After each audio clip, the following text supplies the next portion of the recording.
என் இனிய தமிழ் மக்களே, உங்கள் பாசத்திற்குரிய பாரதி ராஜா.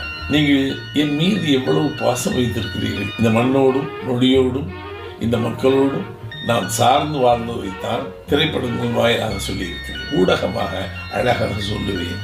சினிமாவுடைய நுணுக்கங்களை உங்களோடு பகிர்ந்து கொள்ள இருக்கிறேன். அண்ணாந்து பார்த்த கலைஞர் எம்ஜிஆர், சிவாஜி, மேடம் ஜெயலலிதா அவரோடு நான் முரண்பட்டது எல்லாவற்றையும் உங்களோடு பகிர்ந்து கொள்ள இருக்கிறேன். சுவையாக இருக்கும், கொஞ்சம் சுதந்திரமாக இருப்பேன். பாரதி ராஜாவுக்கு இத்தனை முகங்கள் இருக்கிறதா? இதை ஒரு புத்தகமாக வெளியிடலாம். வாசிப்பு குறைந்துவிட்ட காலம். என் இனிய தமிழ் மக்களே,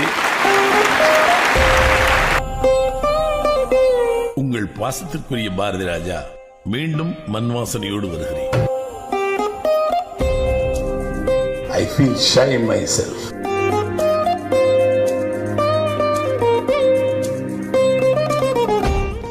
இருக்கிற ஒரே ஜீவநதி தாமிரபரணி.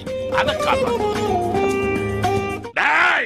உன்னை ஒரு குழல் துப்பாக்கியில சுட்டா பத்தாதரா, டபுள் பார் ரெட்டை குழாய்.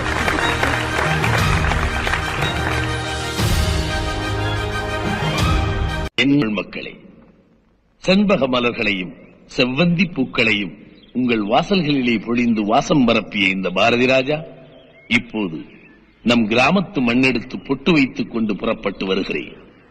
கிழக்கு சீமையிலே ஆண் பெண் என்பதை உடலால் தீர்மானிக்கும் பழைய இலக்கணத்தை இதோ போகிறாளே இந்த கருத்தம்மா. இவள் உடலால் ஒரு பெண், உள்ளத்தால் ஒரு ஆண்.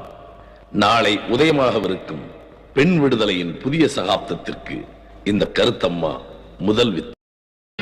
எவனொருவன் தாய்மைக்கு தலைவணங்குகிறானோ, எவனொருவன் விதவைக்கு பொட்டிட்டு பூச்சிட்டுகிறானோ, அவன்தான் இந்த மண்ணில் மனித தெய்வம். காதல் அன்பை தவிர உங்கள் சாதியை, சாமியை, மதத்தை, நிறத்தை எதையுமே சுமப்பதில்லை. காதல் அது ஒரு ஜீவன் நதி.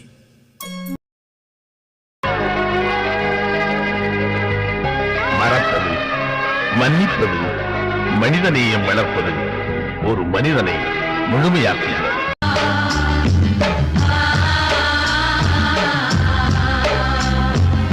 காதல் கூட கடவுள் மாதிரிதான். கால தேச தூரங்களை கடந்தது. காதல் என்னும் அமுத அலைகள் அடித்துக் கொண்டே இருப்பதனால் தான் இன்னும் இந்த பிரபஞ்சம் ஈரமாகவே இருக்கிறது. ஒரு தேவதையின் பாதம் தேடி அலைந்த நாதம் கடைசியில் அவளின் சலங்கையோடு சங்கமித்து விட்டது. இனி அந்த தேவ உறக்கத்தை நம் கண்ணீர் துளிகளால் கலைத்து விட முடியாது.